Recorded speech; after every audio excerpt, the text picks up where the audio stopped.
on RTI Media. నమస్కారం, వార్తలకు స్వాగతం. ముందుగా ముఖ్యాంశాలు. మాజీ మంత్రి హరీష్ రావు ప్రెస్ మీట్, పలు అంశాలపై వివరణ.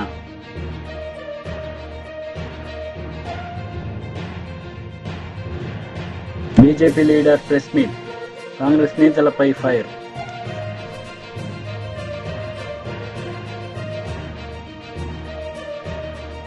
మాజీ మంత్రి కేటీఆర్ మీడియా సమావేశం నిర్వహించారు. ఈ సందర్భంగా పలు అంశాలపై ఆయన మాట్లాడారు. విషయాలు కానీ ఏదో తెలియకుండా కేవలం ఓట్ల కోసం మాత్రమే నేను హామీలు ఇచ్చినా, అప్పుడు బుకాయింపు మాటలు చెప్పినా, కానీ తంతె గారెల బుట్టలో పడ్డట్టు అనుకోకుండా వచ్చి అడిమారి గుడ్డి దెబ్బలక ముఖ్యమంత్రి అయినా. ఇప్పుడు ముఖ్యమంత్రి అయినాక నాకు నడపస్తలేదు, నాకు వ్యవహారం తెలుస్తలేదు అనే కన్ఫెషన్ స్టేట్మెంట్ మాత్రం ఇవాళ రేవంత్ రెడ్డి గారి అక్కసుతో కూడిన మాటల్లో స్పష్టంగా బయటపడ్డది.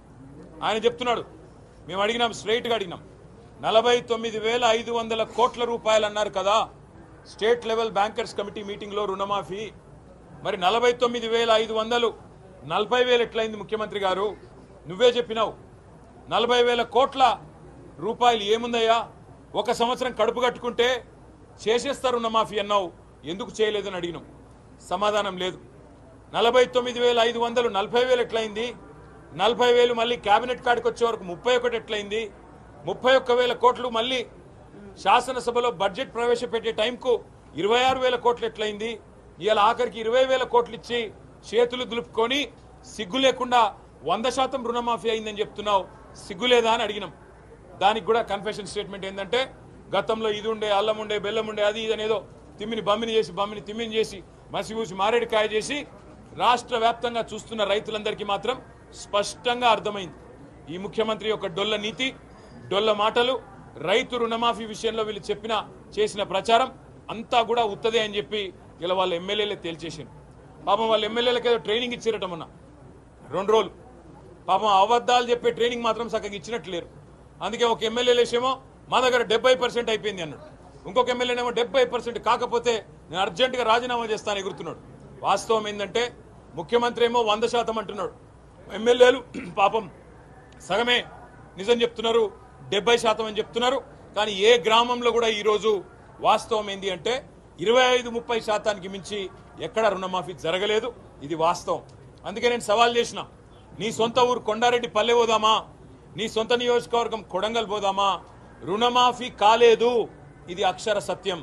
ఎస్ఎల్బీసీలో 49,500 కోట్ల రూపాయలు అని అక్కడ చెప్పి ఇవాళ 20,000 కోట్లు అని చెప్పి బయట చెప్పి డిపాజిట్ చేసింది మాత్రం ఇప్పటికీ 12-13,000 కోట్ల రూపాయలు కూడా రైతుల ఖాతాల్లో పడలేదు. ఇది వాస్తవం అని మేము ఇవాళ శాసనసభ వేదికగా రుజువు చేయగలిగినాం.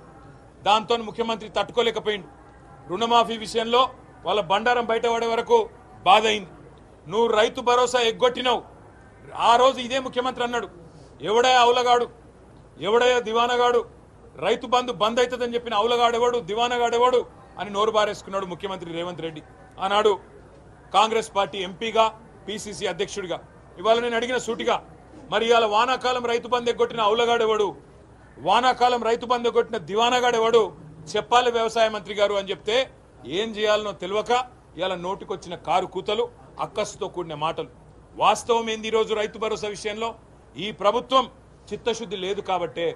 మొదలు నిజంగానే చిత్తశుద్ధి ఉంటే, రేవంత్ రెడ్డి చెప్పిన మాటల్లో నిజాయితీ ఉంటే, ఆయన ఏమన్నాడు ఎలక్షన్ ముందు, డిసెంబర్ 3 ముందు తీసుకుంటే ఎకరానికి 5,000, 3 తర్వాత తీసుకుంటే ఎకరానికి 7,500 రూపాయలు నేను ఇస్తా అని చెప్పిండు. డిసెంబర్ 9 నాడు రుణమాఫీ చేస్తా అని చెప్పిండు. ఇప్పటిదాకా తీసుకొని రైతులుంటే ఉరుక్కుంటూ పోయి తెచ్చుకోండి, రుణమాఫీ నేను చేస్తా అని చెప్పిండు. ఇవాళ రాష్ట్ర రైతాంగం తరపున అడుగుతా ఉన్నాం బీఆర్ఎస్ పార్టీగా, ఏమైనాయి నీ మాటలు? ఉరుక్కుంటూ బొమ్మని చెప్పినావు, రైతులు ఉరుక్కుంటూ పోయినారు, 2 లక్షలు 3 లక్షలు లోన్లు తెచ్చుకున్న తర్వాత ఇవాళ వాళ్లకు. కాంగ్రెస్ నేతలు మీడియా సమావేశం నిర్వహించారు. ఈ సందర్భంగా పలు అంశాలపై వారు మాట్లాడారు. संभाल पा रहे और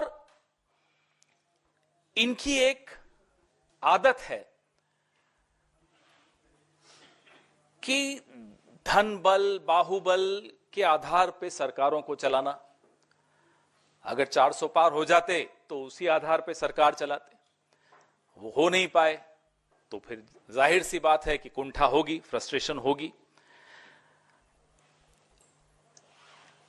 जो शब्द निकले उनके मुंह से, कोई ऐसा नहीं है कि कोई गलती से निकले हों। गलती से निकल जाते हैं शब्द तो हम बोल भी देते हैं, साहब sorry I did not mean this, या माफ करिएगा मैं ये नहीं कहना चाहता था। लेकिन वो उन शब्दों को सोच समझकर धीरे धीरे उन्होंने दोहराया और उसके बाद आज तक कुतर्क कर रहे हैं, जस्टिफाई कर रहे हैं और हम पर हमला बोल रहे हैं। इससे भी मालूम पड़ता है कि ये असली जो इनकी नीयत है वो इनकी जुबान पे आ गई। तो इस माहौल में कांग्रेस पार्टी, जो कि एक आंदोलन से उपजी हुई पार्टी है, जिसका इतिहास कई आंदोलनों का इतिहास है इस देश में, आजादी से पहले भी, आजादी के बाद भी, सरकार में रहकर भी। अगर नेशनलाइजेशन ऑफ बैंक्स, मैं उसको एक आंदोलन मानता हूं, एबोलिशन ऑफ प्रीवी पर्सेज ये आंदोलन था। तो आंदोलन का सिलसिला सरकार में हम हों या ना हो वो चलता रहता है। इसी सिलसिले को आगे बढ़ाते हुए आने वाले कुछ दिनों में, मैं बेलगावी की तरफ जाऊं उससे पहले इस पर थोड़ी चर्चा कर लेते हैं कि आने वाले कुछ दिनों में हमने कुछ कार्यक्रम आज मैं आपके सामने वो घोषित करना चाहता हूं। 22 और 23 दिसंबर को पूरे देश में हमारे लोकसभा और राज्यसभा के तमाम सांसद, हमारी कांग्रेस कार्य समिति के सदस्य 150 शहरों में प्रेस वार्ता करेंगे। गृह मंत्री अमित शाह के इस्तीफे की मांग करेंगे। बाबा साहब अंबेडकर और संविधान के ऊपर जानबूझकर किए जा रहे हमले के विरोध में अपनी आवाज बुलंद करेंगे। मैं अभी इस प्रेस वार्ता के तुरंत बाद हमारे संगठन महासचिव का सर्कुलर आप सबके बीच में मैं भेजूंगा आप सबको, जिसमें इस कार्यक्रम का पूरा उन्होंने विस्तृत ब्यौरा दिया है। तो 22 और 23 दिसंबर को सारे एमपीज, लोकसभा और राज्यसभा के, हमारे तमाम सीडब्ल्यूसी मेंबर्स पूरे देश में 150 प्रेस वार्ताएं करेंगे। उसके बाद 24 तारीख को हर जिले में हमारी पार्टी के नेता और कार्यकर्ता बाबा साहब अंबेडकर सम्मान मार्च, सम्मान यात्रा निकालेंगे जिला मुख्यालयों पर। బీజేపీ లీడర్ మీడియా సమావేశం నిర్వహించారు। ఈ సందర్భంగా పలు అంశాలపై ఆయన మాట్లాడారు। राहुल गांधी को क्या हो गया है कांग्रेस को? और इसके बाद 2 बजे जब हम लोकसभा में पहुंचे तो कांग्रेस के सांसदों ने सारी मर्यादा तोड़ दी, अध्यक्ष की आसंदी के ऊपर चढ़ गए। मैंने तो आज तक नहीं देखा कि अध्यक्ष की आसंदी के ऊपर चढ़ जाए सांसद। आसंदी की मर्यादा को पैरों तले रौंदा गया है। आज लोकतंत्र की धज्जियां उड़ाई गई है, संविधान को कुचला गया है, डेमोक्रेसी को कलंकित करने का पाप कांग्रेस ने किया है, इंडी गठबंधन के लोगों ने किया है। और इसके लिए देश उन्हें माफ नहीं कर सकता। मैं राहुल गांधी से पूछना चाहता हूं कि आज जो व्यवहार किया है आपने, क्या वो सभ्य और शालीन व्यवहार था? कि ये भारत के संस्कार है? कि ये भारत का स्वभाव है? क्या ये भारत का सोच है? क्या ये भारत का व्यवहार है? भारत कभी भी भारतीय संस्कृति और सभ्यता ऐसे व्यवहार की अपेक्षा नहीं कर सकती है। गैर भारतीय आचरण किया, गैर भारतीय। मैं तो अचंभित हूं। अभी तक हम संसद में अगर उम्मीदवार का चयन करते थे तो कौन जीतेगा, लोकप्रिय कौन है और कौन ढंग से तथ्यों और तर्कों के साथ संसद में अपनी बात रखेगा। लेकिन कांग्रेस तो धारा बदल रही है। शारीरिक ताकत का प्रयोग होगा अब संसद में। पहलवान जाएं, गुंडे जाएं, उठा के पटक के फेंकने वाले जाएं? किस दिशा में कांग्रेस लोकतंत्र को ले जा रही है? ये केवल अशोभनीय नहीं है, केवल निंदनीय नहीं है, शर्मनाक है। और मेरा सिर तो शर्म से झुक गया। आज हमारे सांसदों ने इसकी शिकायत भी की है, कंप्लेंट भी की है, और जो उचित और वैधानिक ఏపీ ప్రభుత్వ సలహాదారు సజ్జల రామకృష్ణారెడ్డి మీడియా సమావేశం నిర్వహించారు. ఈ సందర్భంగా ఆయన మాట్లాడారు. విజనరీ అంటే విజన్ అంటే ఏదో 30 ఏళ్ళలో 50 ఏళ్ళకి అప్పుడు ఉంటామో చస్తామో తెలియని ఆ టైం పెట్టుకొని ఇచ్చేస్తే సరిపోతుంది కదా అని చెప్పేది కాదు. విజనరీ అంటే 5 ఏళ్లలోనే దేనికి పునాదులు వేశారో తెలిసి ఫలితాలు కూడా కనపడేటట్టు చేయగలం. ఏ 5 ఏళ్లకైతే ప్రజలు మ్యాండేట్ ఇచ్చారో ఆ రియల్ విజనరీ జగన్మోహన్ రెడ్డి గారని పరిపాలకుడుగా కూడా రుజువు చేసుకున్నారు. విశ్వసనీయతకు విలువలకు కట్టుబడిన నాయకుడుగానే కాదు, ప్రజల కోసం మాత్రమే నిలబడాలి, అధికారంలో ఉన్నా లేకపోయినా ప్రజలకు సంబంధించి మాత్రమే రాజకీయం చేయాలనుకునే నాయకుడిగా మాత్రమే కాదు, ఒక పరిపాలకుడు మంచి పరిపాలకుడుగానే కాదు, ఒక విజనరీగా కూడా రియల్ విజనరీగా కూడా జగన్మోహన్ రెడ్డి గారు తన 5 ఏళ్ల పాలనతోనే చేసి చూపించారు. అలాంటి మహానాయకుడు, మన జాతి నాయకుడు, జాతీయ నాయకుడుగా కూడా పూర్తి అరుదైన నేతల్లో ఒకరైన మన జగన్మోహన్ రెడ్డి గారు ఆయన నిండు 100 ఏళ్ళు పూర్తి ఆయురారోగ్యాలతో ప్రజల జీవితాలను మరింత బ్రహ్మాండమైన మలుపు తిప్పే రకంగా రాష్ట్ర ప్రజలను, దేశ ప్రజలకు కూడా ఒక దిశానిర్దేశం చేయగలిగిన నాయకుడిగా ఎదగాలనేది మనందరిది, కోట్లాది మంది ప్రజల ఆకాంక్ష. ఆయన పుట్టినరోజు ఈరోజు. ఈ పుట్టినరోజు అందుకే మనందరికీ పండగ రోజు. రాష్ట్రం అంతటా, దేశంలో ఎక్కడెక్కడ తెలుగు వాళ్ళు ఉన్నారో అక్కడంతా, ప్రపంచం అంతటా ఎక్కడెక్కడ తెలుగు వాళ్ళు ఉన్నారో అక్కడంతా కూడా చాలా ఉత్సాహంగా మన ఇంట్లో పండగలాగా జరుపుకుంటున్నాం. ప్రతి ఏడాది జరుపుకుంటాం.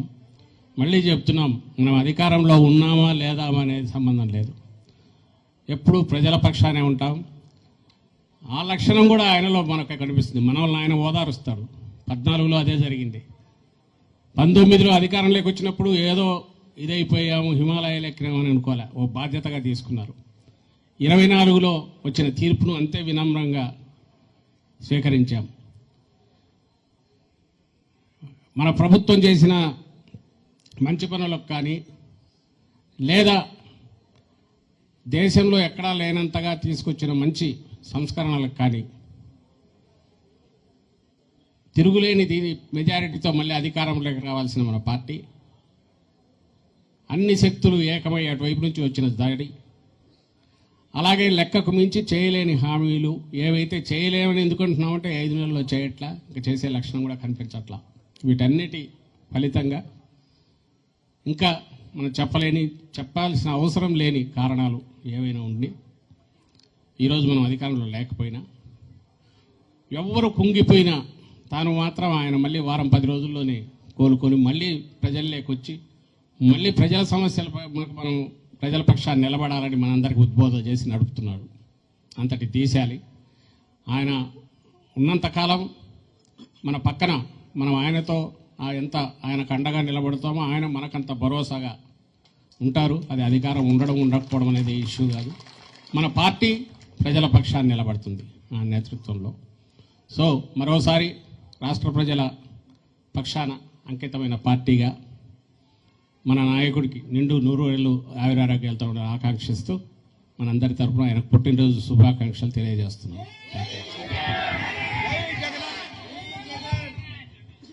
ధన్యవాదాలు సార్. మాజీ మంత్రి హరీష్ రావు మీడియా సమావేశం నిర్వహించారు. ఈ సందర్భంగా పలు అంశాలపై ఆయన మాట్లాడారు. నిన్ను నమ్మరు, అయిపోయింది నీ పని, నీ చేతలతో చేయాలి తప్ప నువ్వు నీ మాటల గారడితోనో గొంతు చించుకుంటేనో ప్రజలు నిన్ను నమ్మరు. ఏంది నువ్వు చెప్పింది? అలా 2 లక్షల రుణమాఫీ మీద క్లారిటీ ఇయ్యలే, రైతు భరోసా మీద క్లారిటీ ఇయ్యలే, పంటల బీమా చేతులెత్తి పడేసింది అలా తుమ్మల నాగేశ్వరరావు. వానకాలంకు పంటల బీమా అన్నాడు, యాసంగికి వాయిదా వేసిండు. యాసంగికి పంటల బీమా అన్నాడు, ఇప్పుడు మళ్ళొచ్చే సంవత్సరం చూస్తా అంటుండు. ఇగో ఇది కాంగ్రెస్ తీరు. దొంగలకు సద్దులు కడుతున్నారు మీరు. ఇవాళ ముఖ్యమంత్రి గారు టనల్ విషయంలో కూడా మాట్లాడండి. ఎస్ఎల్బిసి టనల్ అంటే 10 కిలోమీటర్లు ఉండే బీఆర్ఎస్ లో 1 కిలోమీటర్ అవ్వలేదు అంటుండు. అసెంబ్లీలో మాట్లాడండి. I'm challenging the chief minister as irrigation minister గారు పనిచేసిన కనుక బీఆర్ఎస్ ప్రభుత్వ హయాంలో మేము దాదాపు 11 కిలోమీటర్లకు పైగా బీఆర్ఎస్ హయాంలో మేము తవ్వాం టనల్. ఎస్ఎల్బిసి టనల్ 10 కిలోమీటర్లు ఉండే బీఆర్ఎస్ తవ్వనే లేదు అని మాట్లాడండి. 11.29 కిలోమీటర్లు ఎస్ఎల్బిసి టనల్ ను బీఆర్ఎస్ హయాంలో తవ్వి చూపించాం. నల్లగొండ జిల్లాకు కాళేశ్వరం జలాలను తెచ్చి దాదాపు 2.5 లక్షల ఎకరాలు తుంగతుర్తి, కోదాడ, సూర్యాపేటలో పంటలు పండించి చూపించినాం.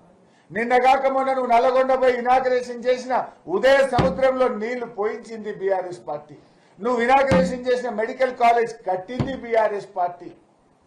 అన్ని గోబల్స్ మాట్లాడుతున్నావు. నువ్వు ఒక్క అబద్ధం, ఒక్క నిజం కూడా చెప్పకుండా అన్ని అబద్ధాలే ముఖ్యమంత్రి గారు ఈరోజు చెప్తా ఉన్నారు. ముఖ్యమంత్రి అంటుండు నల్గొండకు పోదామా, ఆలేరుకు పోదామా, భువనగిరికి పోదామా అంటుండు. పోదాం. ఈ మూసి బాధలకు కారణం కాంగ్రెసా కాదా, తెలుగుదేశమా కాదా పోయి అడుగుదాంపా. 50 ఏళ్ల కాంగ్రెస్ పాలన, 16 ఏళ్ల తెలుగుదేశం పాలనలోనే నల్లగొండ, భువనగిరి, ఆలేరు ప్రజల బతుకులాగమేని దాన్ని బాగు చేసే పని మేం చేపట్టినాం. 4-5 వేల కోట్లు ఖర్చు పెట్టి కేసీఆర్ నాయకత్వంలో మూసీలోకి మురికి నీరు పోకుండా ఎస్టీపీలు పెట్టింది బీఆర్ఎస్. కాళేశ్వరం నీళ్లు తెచ్చి మూసీలో గోదావరి జలాలు ప్రవహింపజేయడానికి ప్రణాళికలు చేసింది బీఆర్ఎస్. పోదాంపా ముఖ్యమంత్రి గారు, లగచెర్ల పోయి అడుగుదాంపా. నీ కాన్స్టిట్యున్సీకే పోయి లగచెర్ల రైతులతో మాట్లాడదాం. వస్తానో కదా గన్మెన్ లేకుండా. ఎస్, మేము కూడా వస్తాం. లగచెర్ల పోదాం.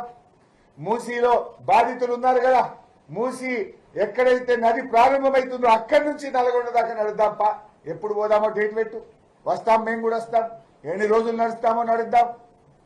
ఏదో అసెంబ్లీలో మైక్ ఉందని మాట్లాడు కాదు కదా. నీ తీరెట్లున్నదంటే కేవలం దబాయింపులతో నువ్వు ఇవాళ మా మీద ఇవాళ జులుం చేసే ప్రయత్నం చేసినావు. స్పీకర్ గారు కూడా అరే మా క్లారిఫికేషన్ మైక్ ఇవ్వమంటే కనీసం మైక్ కూడా ఇవ్వకుండా ఈరోజు సభను వాయిదా వేసుకొని వెళ్లిపోయిన పరిస్థితి చూశాం. అప్పుల గురించి మాట్లాడింది ముఖ్యమంత్రి గారు. మరి క్లారిఫికేషన్ మైక్ ఇవ్వాలి కదా. ఈ అప్పుల గురించి అయితే ఒక జోక్ అయిపోయింది బైసా. మీరు కూడా ఒక్కసారి పాత వీడియోలు తీసి ఈ మంత్రులందరూ ఎప్పుడెప్పుడు ఏమేమి మాట్లాడినో ఒక దగ్గరే చూపిస్తే కనీసం వాళ్ళకి సిగ్గన్న వస్తుంది. ఇప్పుడు పోయినసారి అసెంబ్లీ సమావేశాల్లో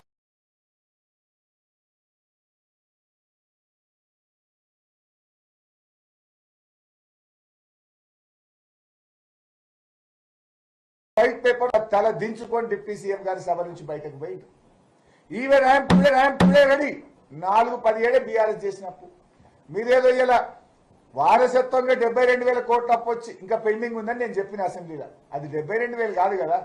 72,000 అప్పు మీరు గవర్నమెంట్ తీసుకున్న నాడు కూడా పాత కాంగ్రెస్ గవర్నమెంట్ చేసిన అప్పు ఇంకా 72,000. అది 11,000 కార్పొరేషన్లు. వార్తలు ముగించే ముందు ముఖ్యాంశాలు మరోసారి. మాజీ మంత్రి హరీష్ రావు ప్రెస్ మీట్, పలు అంశాలపై వివరణ.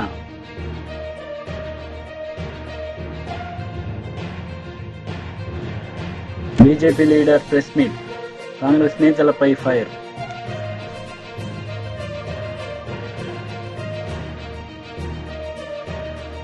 ఈ వార్తలు ఇంతటితో సమాప్తం. తిరిగి ప్రసారమయ్యే వార్తలు మళ్ళీ కలుద్దాం.